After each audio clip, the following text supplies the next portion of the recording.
ಕಂಡೆ. ನನ್ನ ಬದುಕು ಸಾರ್ಥಕವಾಯಿತು ಎಂದು ಹಾಗೆ ಭಾವಿಸಿಕೊಳ್ತೇನೆ.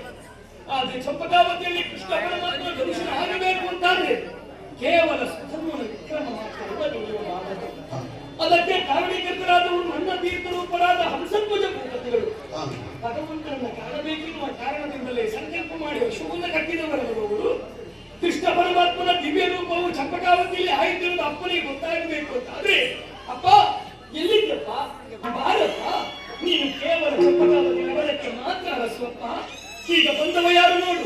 ಅರಸು ಬಂದನ ಭಾಗವತ ಹೇಳಿ ಪುರುಷಬಂಧನ ಭಕ್ತ ವತ್ಸಲ ಕರುಣಿಯಾದನು ಬಂದ ನೆನೆದವನಿಗೆ ಪರಮ ಪದವಿ ನೀವ ದುರಿತ ದುರ್ಗವಿ ಬಾಡ ಬಂದನು ಸುರರ ಸಲಹಿದ ದೇವ ಬಂದನು ನಮ್ಮನೆಗೆ ಬಾರಪ್ಪ. ಅಮ್ಮ ಸುಗರ್ಭಾದೇವಿ, ನಿನ್ನ ಗರ್ಭ ಇರಲು ಪಾವನವಾಯಿತಮ್ಮ. ಮಗನೇ ದೇವರನ್ನು ಕಾಣಬೇಕು ಅಂತ ಹೇಳಿದ್ದಲ್ಲ. ಕಂಚ ಸಂಭವ ಪಿತನು ಬಂದನು, ನಂದಿನಲ್ಲಿ ಪವಡಿಸಿ ನಾಥ ಬಂದನು, ಕುಂಚರನ್ನು ನೋಡ ಕೇಳಿಸಲೈದ ದೇವ ಬಂದನು. ಅಂಚಿನ ಸೊರಗೆ ಅಭಯ ನಿತ್ತವ, ವಂಚನೆಗೆ ಬಲುದೈವ ಬಂದನು ನಮ್ಮನೆಗೆ ಬಾರಮ್ಮ. ತಂಗಿ, ಬಂಗಾರದ ಹರಿಮಾಣದಲ್ಲಿ ಅಣ್ಣಾಡಿನಗಾಗಿ ನಾಯಣ ಬಂದನು ಈಗ ನಮ್ಮನೆಗೆ ಬಾ ತಂಗಿ ಬಾ. ಇಡೀ ಚಂಪಕಾವತಿಯ ಪ್ರತಿಯೊಬ್ಬರು ಲಕ್ಷ್ಯವನ್ನು ಕೊಟ್ಟು ನೋಡಿ. ಈಗ ಬಂದವ ಆದಿಯಲ್ಲಿ ಆಳದಲ್ಲಿ ಮೇಲೆ ಬಾಲ ಕುಂದನಾಗಿ ಬಲಗಾಲ ಹೆಕ್ಕಳನ್ನು ಬರೆಯಲಿತ್ತು.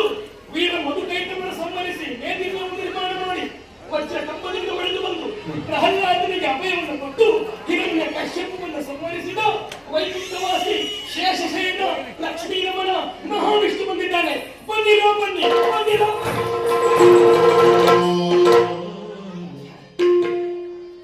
ಭಾವನೆಗೆ ಒಳಗಾಗಿ ಭಾವುಕರಂತೆ ಒಟ್ಟಿಸಿ ನಮ್ಮವರೆಲ್ಲರನ್ನ ಕರೆದೆ. ಅವರ್ಯಾರು ರಣಕ್ಷೇತ್ರಕ್ಕೆ ಬರುವ ಹಾಗಿಲ್ಲ. ಸುಧನುವಿನಿಗೆ ಈ ಕ್ಷೇತ್ರ ಇರುವುದೆಂದು ಸೀಮಿತವಾದದ್ದು. ಹಾಗಾದರೆ ಸಾಧನೆಯ ಪಥದಲ್ಲಿ ಸಾಗುತ್ತಾ ಸಾಗುತ್ತಾ ಬಂದು ಸಾಧಿಸಿದ್ದೇನೆ ಎನ್ನುವಲ್ಲಿಯೇ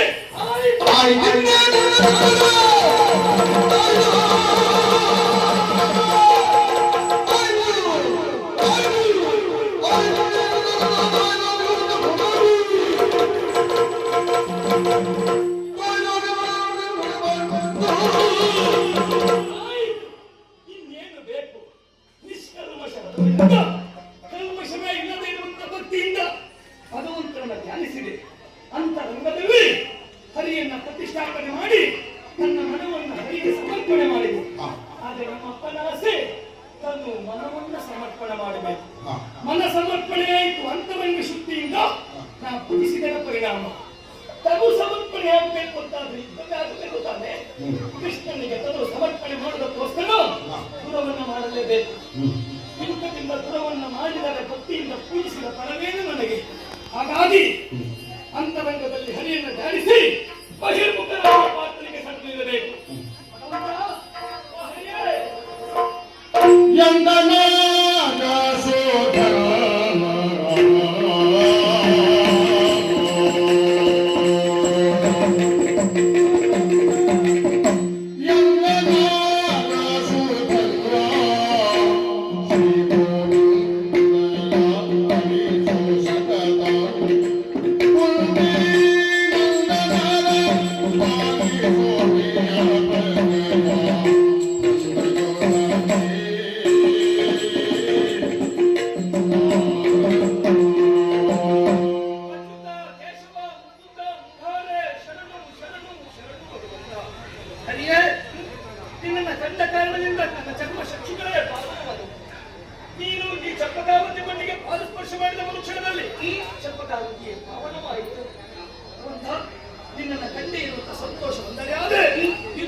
ಹೋದ್ರೆ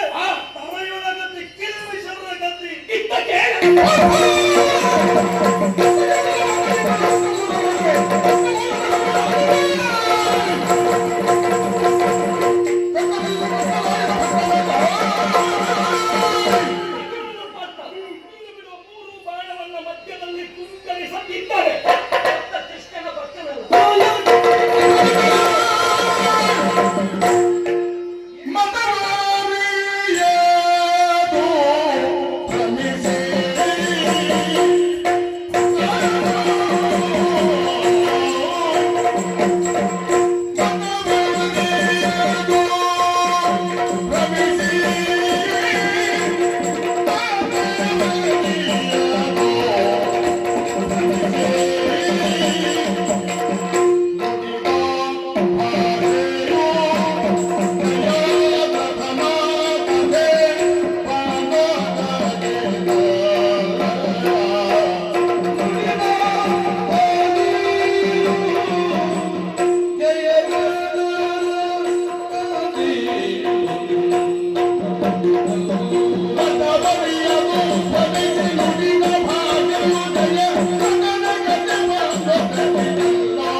ಗ್ರಾಮ್ಯದಲ್ಲಿ ಒಂದು ಮಾತು ಯಾವುದು?